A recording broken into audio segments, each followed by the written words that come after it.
Okay, 7.2, day 2, we're going to use long division to find the asymptotes. Okay, the long division is going to help get it into this format. In this format, where the denominator becomes 0 tells you where the vertical asymptote is. So the vertical asymptote is at x equals h. On this graph, you can see that this is the vertical asymptote, and we get that information from here. The horizontal asymptote, the horizontal line here, has to do with the vertical shift. So since there is a plus k at the end, the horizontal asymptote is at y equals k, which is a horizontal line right here. With those two asymptotes, the graph is quite easy to graph. We just need a point or two on each branch. Okay, so before we do the long division, let's just figure out the asymptotes. Okay, so the vertical asymptote, well, when this denominator becomes 0, we have a vertical asymptote, so that's going to be at x equals positive 3. And then because this graph is moved up 5, my horizontal asymptote is at y equals 5. And the x equals is what makes it vertical, so you have to have x equals. The y equals is what makes that a horizontal line. Okay, let's look at the next one. So in this case, the denominator will become 0 when x equals negative 7. And then because this graph is shifted down 3, there is a horizontal asymptote at y equals negative 3. Let's look at C. Y equals 7 over x. So to make the denominator 0, that would be at x equals 0. And then because the graph is moved down 4, my horizontal asymptote is at y equals minus 4. Okay, now for D, my vertical asymptote is going to be when the denominator is 0. Well, that's a little tricky to do in my head. So I'm going to do it to the side. I'm going to figure out when this is equal to 0. If I plus 5, I get 5. If I divide by 3, I get 5/3.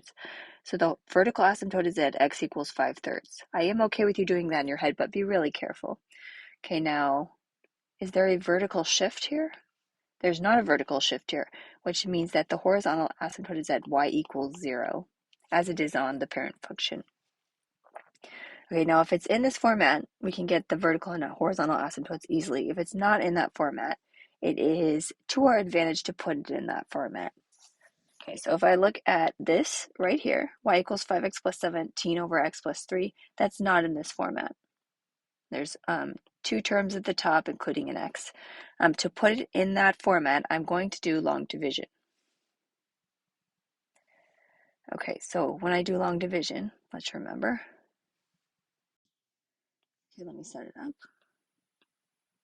Okay, whatever is in the numerator goes inside the box.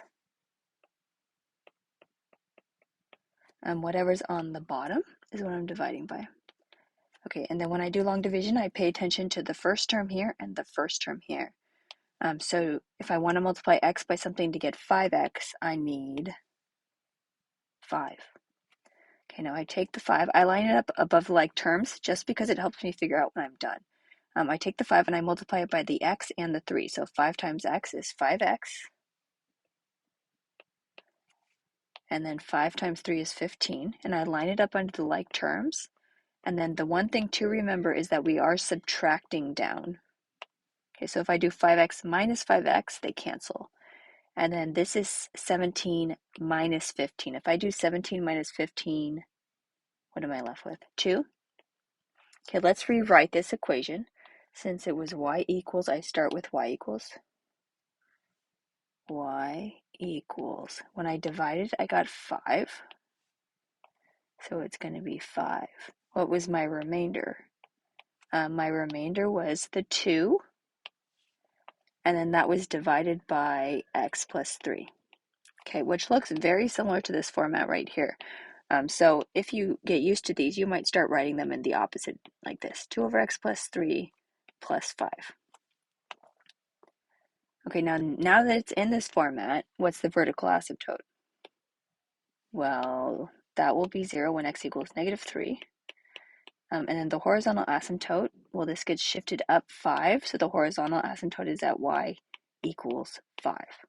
And that's what we're going to be doing for the rest of this example.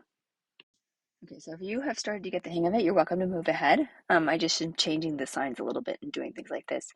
So this is 2x minus 3 over x plus 1. Since there's an x at the top, I can do long division. Okay, the top goes inside, the bottom goes on the outside. And then remember, we start out just by looking this and this. So if I have x and I want it to be 2x, I have to times it by 2. Okay, I like to line it above the like terms. 2 times x, 2 times 1. Okay, 2 times x is 2x. 2 times 1 is 2. And we're good. Okay, now the biggest mistake is when we subtract down. You don't have to write that you're subtracting, but you need to know you're subtracting. So if I do 2x minus 2x, they cancel, which is good. If I do negative 3 minus 2, negative 3 minus 2, I get negative 5. That's my remainder. Okay, now let's rewrite this in the correct format. This is f of x, so I lead with f of x equals. Okay, now I'm going to write it like kind of backwards until we get used to it. When I divided, I got 2. So this is 2 plus, what's my remainder? My remainder is negative 5 divided by x plus 1. Okay, now this format's fine. You might like to write it the other way just because that's more commonly how it's seen, but it doesn't make a difference to me. Okay, now that it is in this format, the vertical asymptote will be x equals negative 1. And then since this is moved positive 2, my horizontal is at y equals 2. Let's try the next one. G of x equals 4x minus 1 over x minus 1. There's an x at the top, so I can do long division. So I'm going to divide 4x minus 1 divided by x minus 1. First term is x and 4x, so I need it times by 4. 4 times x is 4x. 4 times minus 1 is minus 4. Perfect. Okay, subtract down. 4x minus 4x is 0. Okay, and then be careful. I'm doing negative 1 minus negative 4. So that's negative 1 plus 4. Negative 1 plus 4 is 3. Okay, now I'm going to write it in the order we sometimes see it. It's okay if you write it the opposite. Okay, I'm going to put the remainder first just because I know that's the fraction. So the remainder is 3 over x minus 1, and when I divided it, I got positive 4. Okay, so if you want to write it in this way, you can write it in this way. If these two terms are swapped, it doesn't make a difference to me as long as you know how to find the vertical asymptote. Vertical, x equals 1. The graph moves up 4, y equals 4. Okay, let's do a couple more. Okay. 3x minus 7 divided by x plus 4. First term, 3x and x. So if I times x by 3, I get 3x. 3 times x, 3x. 3 times 4, 12. And then just make sure you're subtracting down.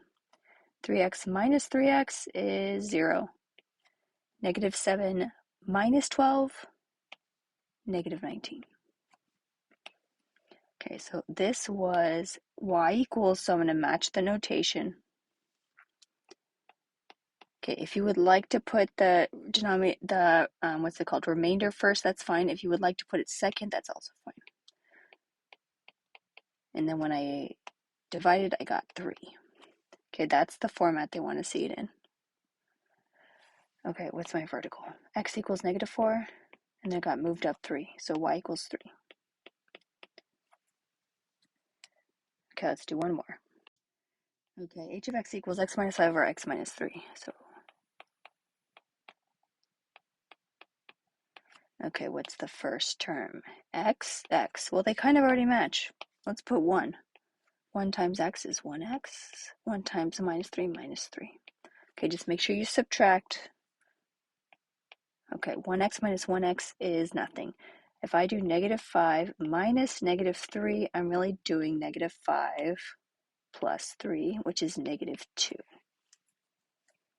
Okay, so let me rewrite this. This function is h of x. Remainder, negative 2 over x minus 3. And then when I divided, I got 1. Okay, that's the format. And my vertical asymptote is x equals positive 3. My horizontal asymptote is y equals positive 1.